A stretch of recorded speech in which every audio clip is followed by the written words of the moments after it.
Welcome to Chapter 4, which covers linear equations. This first video is long, it's a bit of a doozy. We're going to be looking at some of the preliminary theory, some of the background to linear equations. So when do we know that a solution exists? We're going to talk about this idea of linear independence or dependence. We're going to cover something called the Wronskian, and then we're going to look at the superposition principle. So all of this will be background to the rest of the chapter or the unit. So let's jump right in. First thing I want to talk about is the difference between initial value problems and boundary value problems. Now, initial value problems you've seen before. And so we have this example right here. So we have an nth order linear differential equation, and it is subject to some initial conditions. So if it's an nth order equation, there are going to be n different conditions. And so what you're going to notice is we have y evaluated at some x value, y prime at the same x value, the second derivative at the same x value, so on and so forth. And we are looking for a solution that contains that x value on some interval I. Now, a boundary value problem, on the other hand, is going to be the same equation as above, but the conditions look a little bit different. So we're going to have y evaluated at some x value. Then we're going to have y evaluated at a different x value, so on and so forth.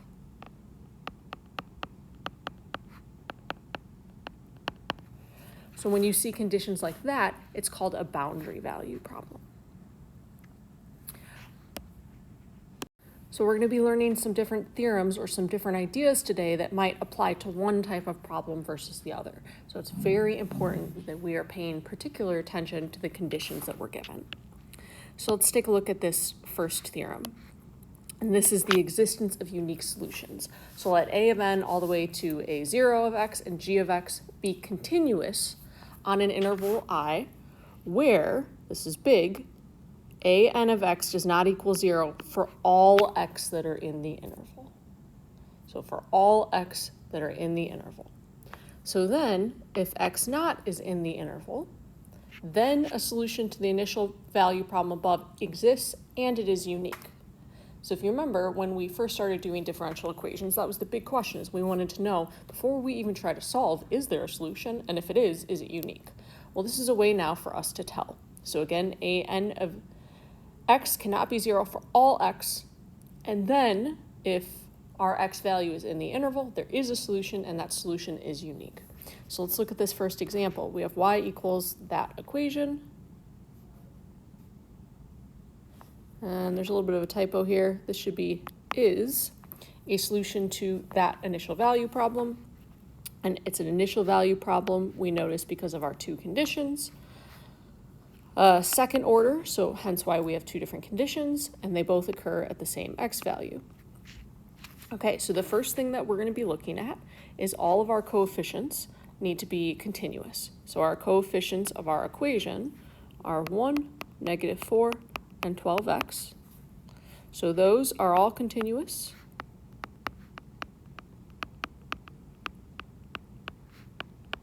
On -infinity to infinity. The lead coefficient is never 0 on that same interval. So then our y value, which was 0, we said, and that is in our interval, right? Our interval just being all real numbers. Therefore, what that tells us is that y is unique. So that solution y is unique. Okay, so then let's look at this second example. First thing that we're going to look at is our coefficients. So we have x squared, -2x, 2, and 6. These are all continuous on -infinity to infinity. But that lead coefficient, x squared, is equal to 0 at x equals 0. So this violates our theorem. So that solution y is not guaranteed unique. Now, it may be. It may very well be unique. but it's not guaranteed to be unique. Okay, so that's for an initial value problem. The next logical question should be, well, what about boundary value problems? Is there a way to know that a solution exists and that it's unique? So let's take a look at an example. So here's our example of a boundary value problem. And then we are given a solution. We're finding C1 and C2. Okay, so what I want us to notice is the way that we know that this is a boundary value problem is our conditions are only y and they are at two different x values. So that's what tells us that this is a boundary value problem and not an initial value problem. Okay, so let's find C1 and C2. If we start with that y of 0 equals 0, and we substitute in to this solution right here, we're going to get 0 is equal to C1 add C2 times 0, which tells us that C1 is equal to 0. Okay, so then if we look at that y of pi over 2 is equal to 0, we're going to get 0 is equal to C1 plus 0. So again, C1 is equal to 0. Okay, both of our conditions give us C1 equals 0. So what that tells us is that C2 is arbitrary. So we end up with our solution being y equals C2 sine of 4x. Okay, so let's talk about graphically what's happening here. So if we look at a graph, our point 0, 0 is here, our point pi over 2, comma 0 is here. And so if we were to graph the solution, it might be like this, it might be like this. There are infinitely many solutions that go through both of those points. That C2 only affects the amplitude.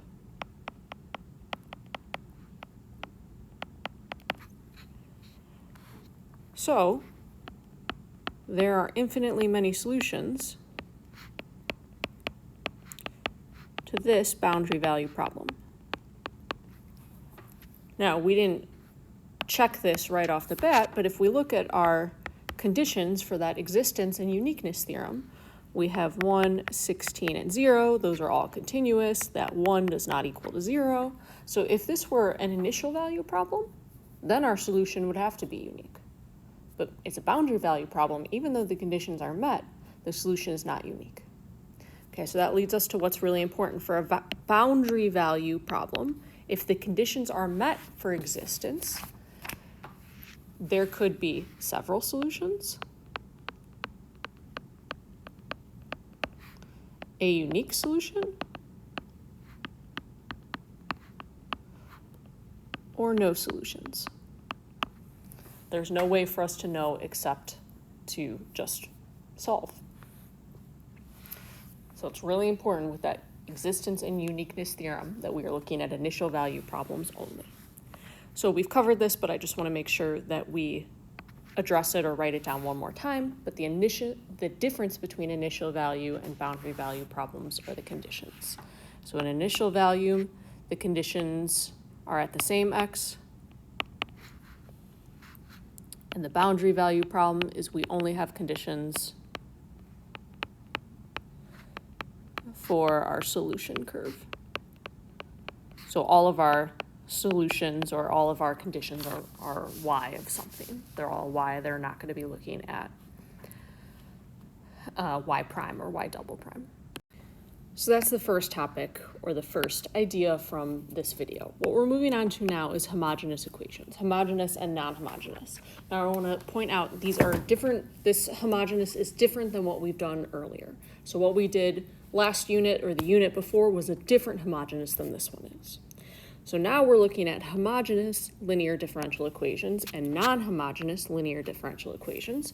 Left side is the same on both, you can see. So our coefficients are all in terms of n. Every derivative is to the first power. That's what makes it linear. If it's a homogeneous equation, our equation will be equal to 0. And if it's non-homogeneous, it's going to be equal to some function of x. This is a really, really big difference. And a big difference in terms of solving. So in order to solve a non-homogeneous linear differential equation, we're going to have to solve the homogeneous one first. So eventually, we're going to learn later in this unit how to solve a homogeneous differential equation, and then from there, we'll be able to solve non-homogeneous ones. Now, we do have two assumptions. The first one is that all coefficient functions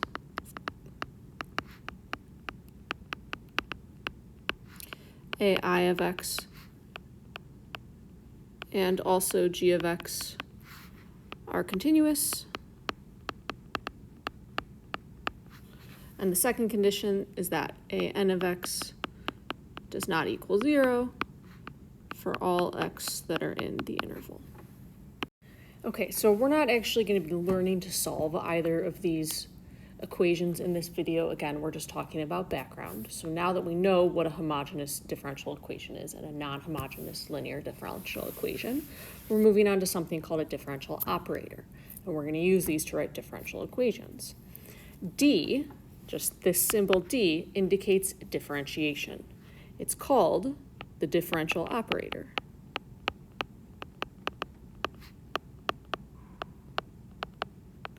So looking at some examples, this is saying take the derivative of cosine of 4x. So we would get negative 4 sine of 4x. This is saying take the derivative of y. So that would be the second derivative of y. And this third one, this is take the derivative of cosine of 4x, and then we're adding 3 times cosine of 4x, which gives us then negative 4 sine of 4x, add 3 cosine of 4x. So where this is leading us to is we want to be able to write a differential equation with differential operators. So if we write this equation right here with differential operators, we're taking the second derivative of y, and then we're taking 5 times the first derivative of y, plus 6y is equal to 5x subtract 3. So of course the natural question should be, why do we care? Why do we need this? Well, not yet, but eventually we are going to be taking these differential equations, writing them in terms of differential operators, and then solving. That was just a taste of this. We're now going to move on to the next objective. Next objective is taking a look at the superposition principle. So let's say that y1 to yk are solutions on the homogeneous linear differential equation below. And it's just the one from above. I just copied it again. Then we can write a combination which will also become a solution. Okay, so if we have k different solutions, we can write a linear combination of them, and that linear combination will also be a solution. Now, of course, you shouldn't just trust me on that. Of course, we're going to prove it. Okay, so for simplicity's sake,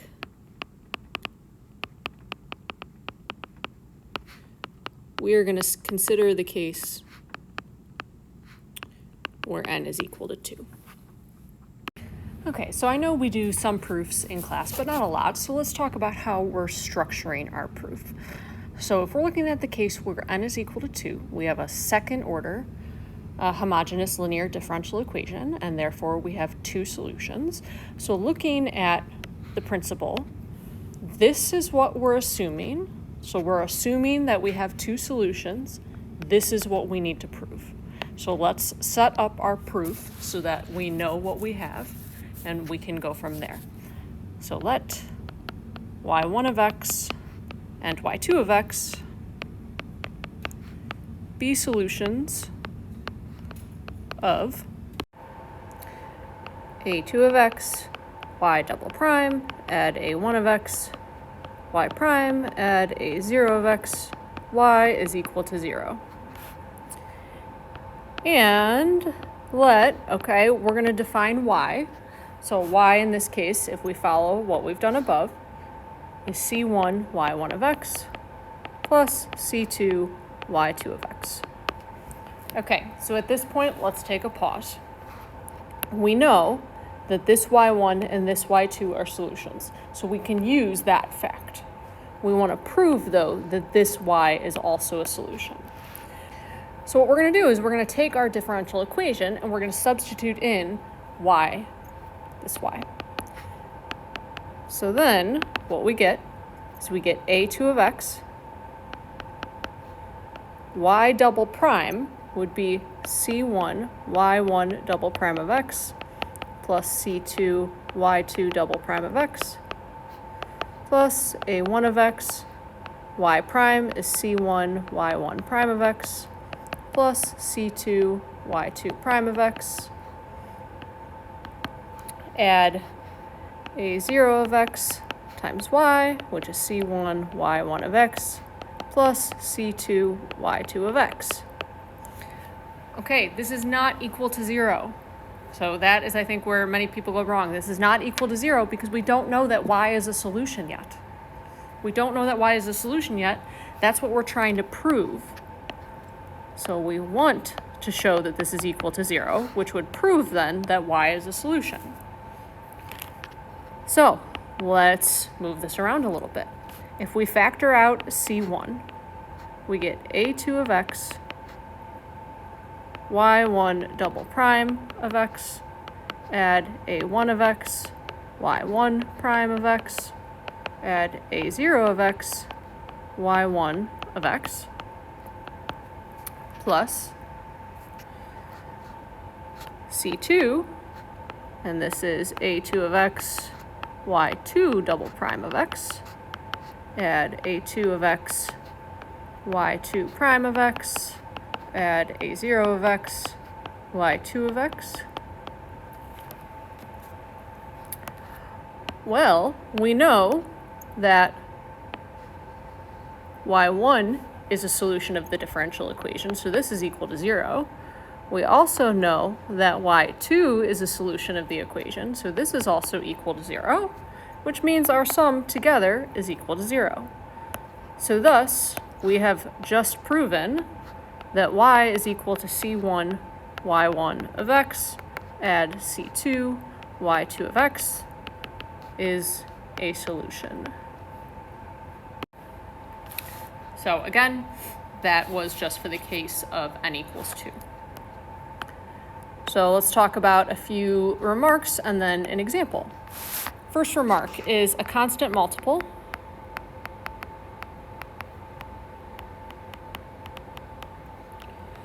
of y is equal to c1 y1 of x of a solution y1 of x is also a solution. So a constant multiple of any solution is also a solution to the differential equation. And a homogeneous linear differential equation, not non-homogeneous, but a homogeneous one, always possesses the trivial solution y equals 0. Okay, so let's take a look at an example. Suppose that y1, y2, and y3 all satisfy that differential equation. Then, by superposition, y, which is equal to c1 e to the x, add c2 e to the 2x, add c3 e to the 3x, is also a solution. Now, you are probably asking yourself, or maybe asking yourself, why do we care? Well, this is a more powerful statement. And that is because y1, y2, and y3 are all what we call oddball solutions.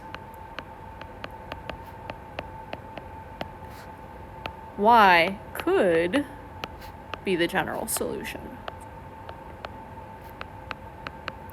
And that's ultimately what we're going for, is we want the general solution. So ultimately, superposition will potentially help us find the general solution. Okay, on to our next objective. Next thing we're going to talk about is linear dependence and linear independence. A set of functions, f1 to fn of x, is linearly dependent on some interval I if there exists c1, c2, all the way up to cn that are not all 0, such that c1 times f1 of x, add c2, f2 of x, all the way up to cn, Cn fn of x is equal to 0 for all x that are in the interval. Of course, if the functions are not linearly dependent, then they are linearly independent. If functions are linearly dependent, so let's say that we have two functions, f1 and f2, then we know that c1 times f1 of x add c2 times f2 of x is equal to 0. So if I were to solve for f1 of x then, I would get negative c2 f2 of x over c1. But remember, c2 and c1 are just constants. So what this shows us is that f1 and f2 are constant multiples of each other.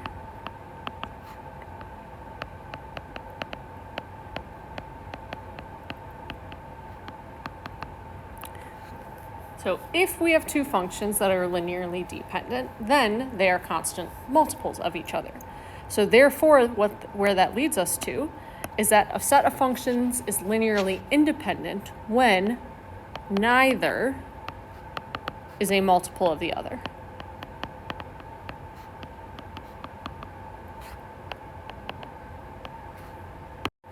Okay, so let's take a look at example 5.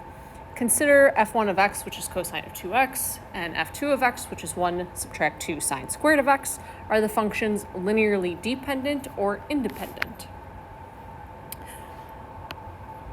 Well, cosine of 2x, if we remember, we can write as 1 subtract 2 sine squared of x. Then we can see that 1 times f1 of x subtract 1 times f2 of x is equal to 0. So c1 f1 of x add c2 f2 of x is equal to 0, for c1 is equal to 1 and c2 is equal to negative 1. So therefore what that tells us is that f1 and f2 are linearly dependent. Okay, let's take a look at another example. Now our two functions are f1 of x is equal to x and f2 of x is equal to the absolute value of x. So if we sketch ourselves a little picture, here is our f1 of x.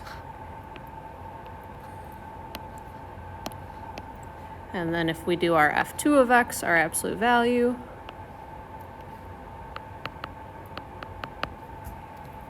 and the question is, are these linearly independent or dependent? So is there any multiple that we can multiply the first function by and anything the second function by that when we add them, we're going to get 0? No. So right now, these two functions are linearly independent on negative infinity to infinity. But if we restrict the domain,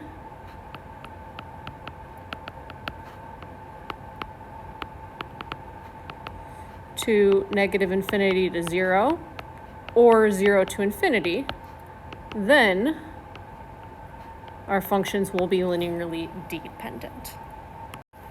And again, I know that this is a lot of background and a lot of vocabulary. It's kind of like a lot of puzzle pieces that we have here right now, but eventually we're going to be putting a lot of these puzzle pieces together to build on and to solve these differential equations. Okay, so let's keep going. Okay, so the next thing that we're going to talk about is the Wronskian.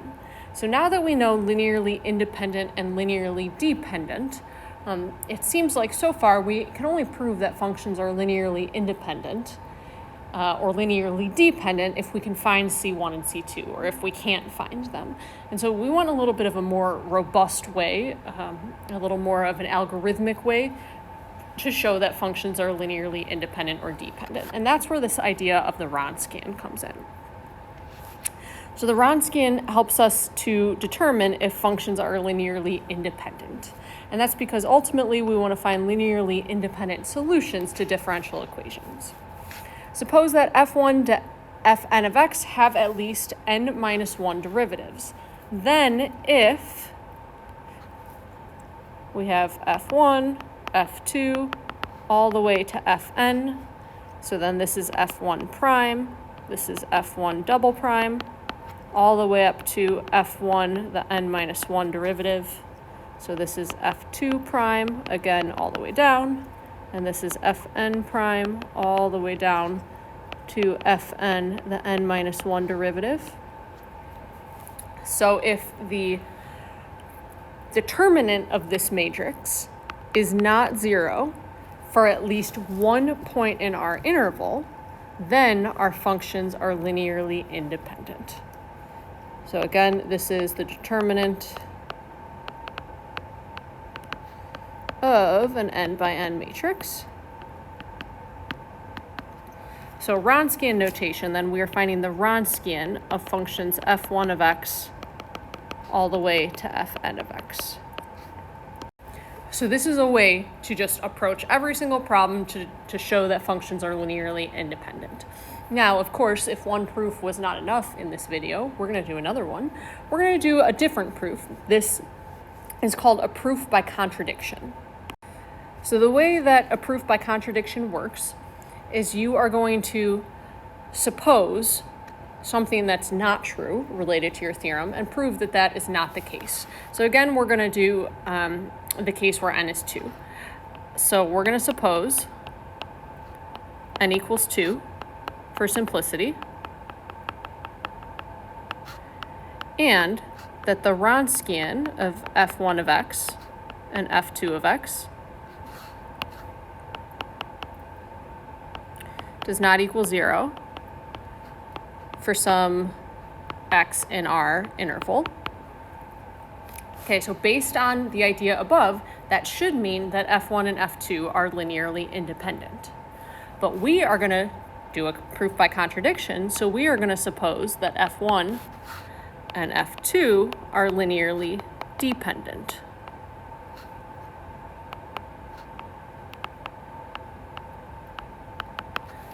What we're trying to show now is that that's not possible. So it's not possible that this Wronskian does not equal 0 and that the functions are linearly dependent. That's what a proof by contradiction does. Okay, so then what that means is that there exists C1 and C2 that are not 0, such that C1 f1 of x add C2 f2 of x is equal to 0. So if we differentiate, that gives us C1 f1 prime of x adds C2 f2 prime of x is equal to 0. Because f1 and f2 are linearly independent, or linearly dependent rather, they are constant multiples of each other.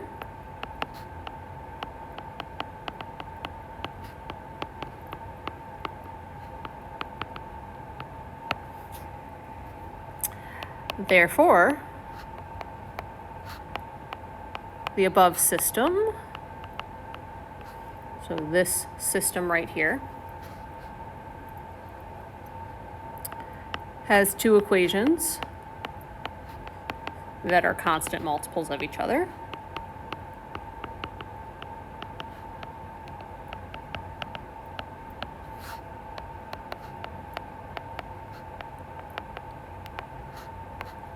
So our system has infinitely many solutions.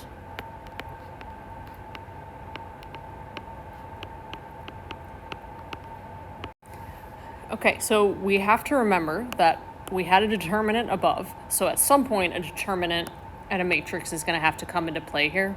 And so it's going to come into play now. But we're going to have to do a little bit of side review first. So we're not done with this proof. But a little bit of a side review. You may have seen this before, you may not have, so this might be new. We are reviewing Cramer's rule.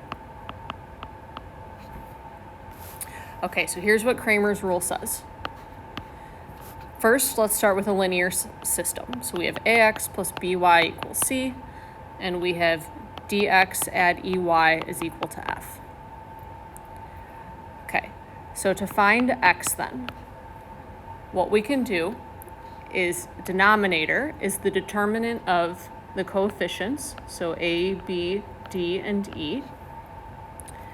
What we do in the numerator is that same matrix, but instead of these coefficients on X, we're putting the answers. So C, F, B, E.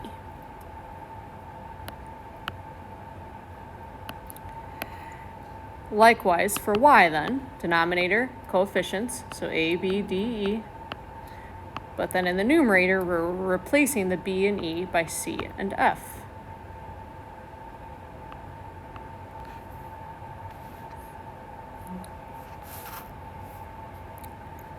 So if there's a solution to the system, then the determinant in the denominator cannot be 0.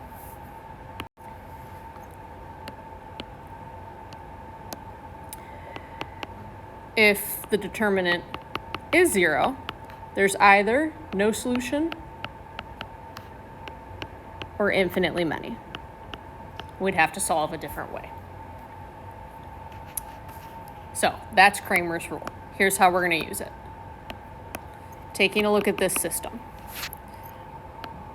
So we know that our system above has infinitely many solutions. So using Cramer's rule, the determinant of the denominator has to equal 0. Well, that would be the determinant of f1 of x, f2 of x, f1 prime of x, f2 prime of x is equal to 0.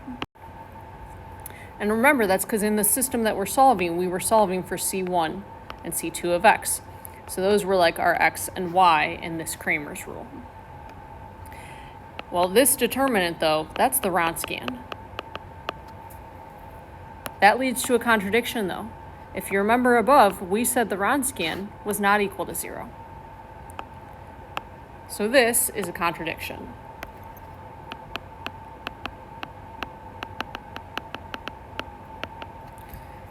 Which tells us then that f1 of x and f2 of x must be linearly independent. And remember, we can end our proof with QED, or that black box filled in. Okay, you might not have learned Cramer's rule before. That's fine. This was just an interesting proof for you to see. It's not something that I'm going to put on a test or I'm going to assess you on, but I did want you to see this proof, especially because it was a proof by contradiction. So let's keep going. Okay, so there's a corollary that goes along with this. If f1 and fn of x are linearly dependent, then the Wronskian is going to equal 0 for all x that are in the interval. So given a set, well, you should be able to do the following. Given a set of functions,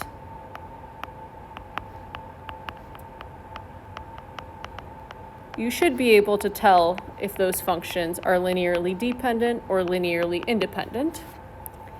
If they're linearly dependent, you need to be able to find the constants.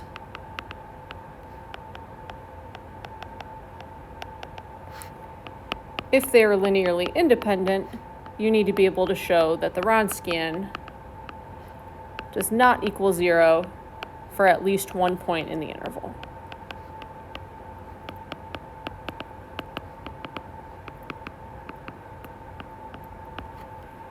Okay, so now that we've done all of this talking, finally let's take a look at an example.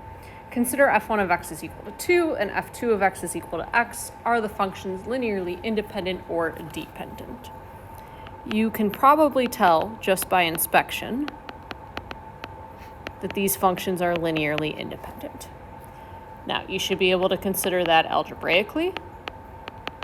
So you should be able to tell we're not going to be able to find a C1 and C2. And you also should be able to consider this geometrically.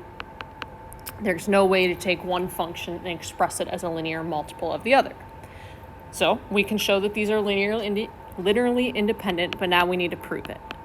And to prove it, we're going to use the Wronskian.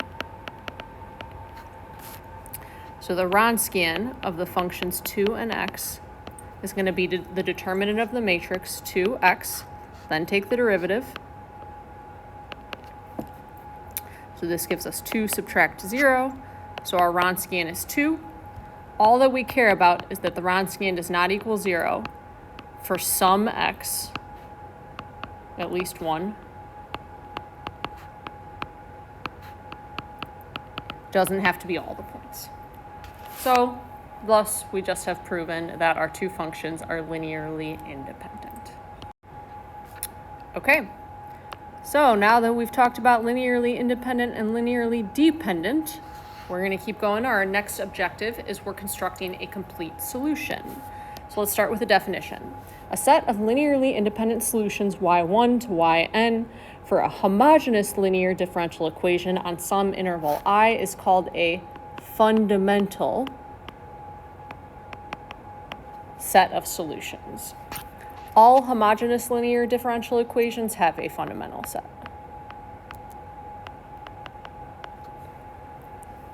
Then, if y1 to yn form a fundamental set of solutions of the homogeneous linear differential equation, then y is equal to c1 y1, add all the way up to cn yn, is the general solution. So this is incredibly powerful. This is what we've been talking about, is finding the general solution to a homogeneous linear differential equation. So finally, let's see this in action. Y double prime minus 9y equals 0 possesses those two as solutions. What is the general solution and why? So first thing I want to remind us of is this definition above is we keep talking about homogeneous. So make sure that your differential equation is homogeneous, which ours in fact is. So we know by superposition that y is equal to c1 e to the 3x, add c2 e to the negative 3x, is also a solution. That doesn't necessarily mean, though, that it is the general solution. It's only going to be the general solution if these two solutions are a fundamental set, which is when they're linearly independent. So we need to find the Wronskian, then, of e to the 3x and e to the negative 3x. So we have e to the 3x, e to the negative 3x. So 3e to the 3x, negative 3e to the negative 3x. So this would give us negative 3e to the 0, subtract 3e to the 0, which is negative 6. Again, all we care about is that that's not 0 for at least some point. So this has shown then that y1 and y2 are linearly independent, which shows us that they form a fundamental set.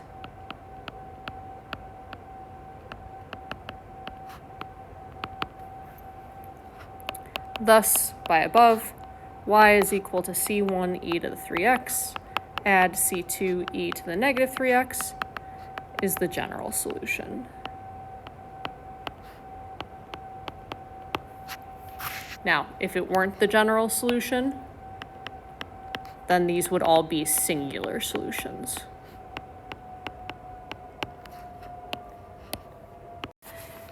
Okay, so we have one last thing to talk about before we switch to non-homogeneous linear differential equations.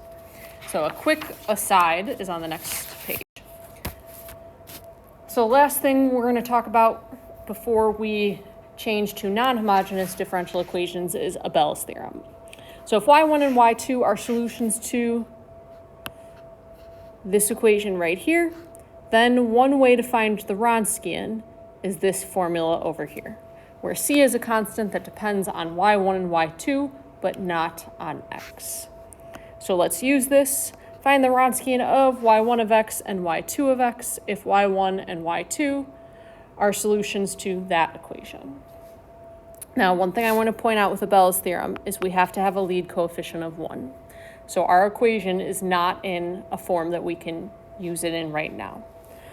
What I want to chat about real quick before we do Abel's is what we would do before. To find the Wronskian of y1 and y2, we would just do our our determinant. So we would have x to the 1/2, x to the -1.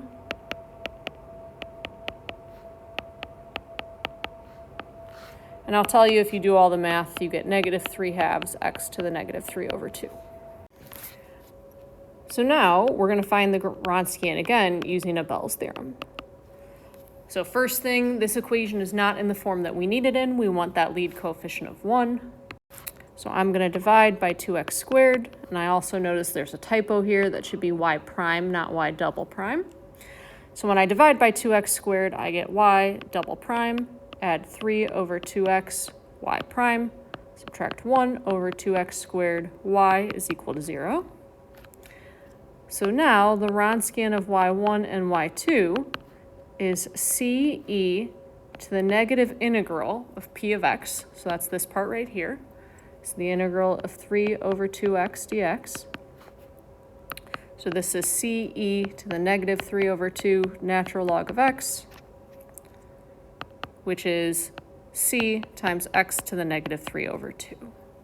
Now what's powerful about this is I want you to notice that we didn't use either of these two solutions.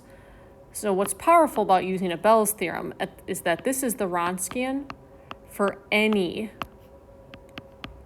pair of solutions. So that's another way for you to find the Wronskian. Okay, so now finally, the last thing that we're going to get to in this video is non-homogeneous linear differential equations. And so the left side of the equation is the same as homogeneous, but we're equal to some function of x instead of 0. So any function y of p that is free of arbitrary parameters is called a particular solution. So any solution that doesn't have a c in it. So the solution to the non-homogeneous linear differential equation is all of the stuff that we talked about before. So we still need to find the Wronskian, we still need linearly independent solutions, we're still going to have to use the superposition principle. The only difference is the general solution. So the general solution is going to be c1y1 add c2y2 all the way up to ck.yk. Now that's the solution from before. That's the solution for the homogeneous differential equation. But then there's this extra term. So condensed, sometimes this is written together and then this. So it's also written as yc of x add yp of x. And this yc of x is referred to as the complementary function.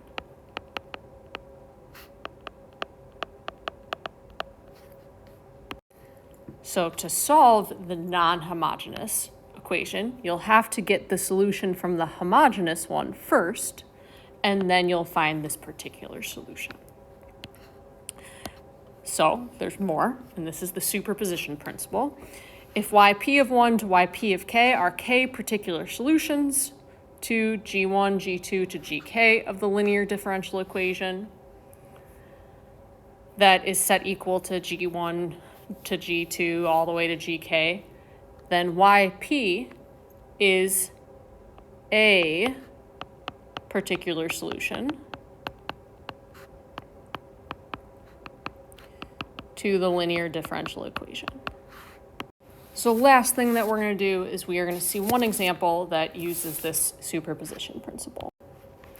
Okay, so let's say that we have y of p1, y of p2, and y of p3 that are particular solutions to the following three equations. So what I want us to notice is left side of all of these equations are the same. The right side is what's different. So what we know then is by the superposition principle for particular solutions,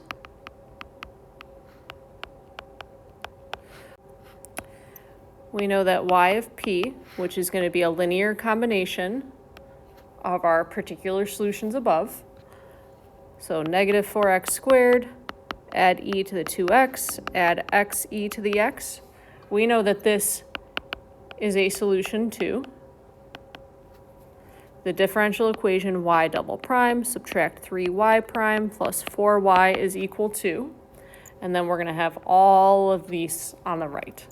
So negative 16x squared add 24x, subtract 8, add 2e to the 2x, add 2x e to the x, subtract e to the x. Whew. Okay, so you're thinking, why do I care? Probably, maybe. Why do I care? When is this going to come up? Later, these differential equations like this are going to represent some input for a function like in physics, and this right side is going to be an application of some type. And we'll be looking for some solution, which will be the output from this application. So I know this video was a really long one, so thank you for sticking with me. This is a lot of the background to what we need. In the next few videos, we're actually going to be applying it.